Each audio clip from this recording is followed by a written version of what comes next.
buhay. Ang aming dula-dulaan ay patungkol sa pagdating ni Magellan sa Sila ko.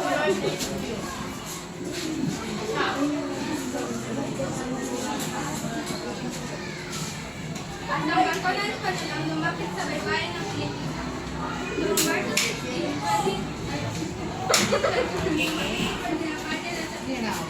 ang anyang ekspedisyon na yun, nagtinayag mula sa Espanyol ang kanilang mapag-inig. Malapit na tayo sa ating destinasyon. Hanapin ang mga sinyalis ng isipan. Ang bawang kapital na kitawan ng mga ulo sa mata. Pagdating sa Cebu, noong April 7, 1934, dumating si Magellan.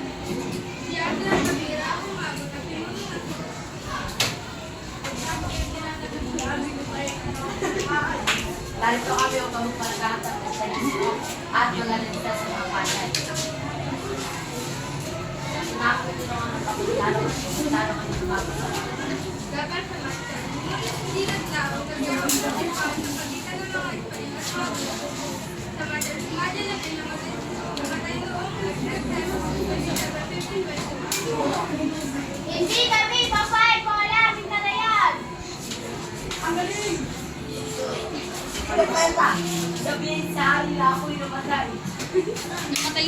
Sabi nga ng pagkamatay ng Magellan, ang mga Espanyol.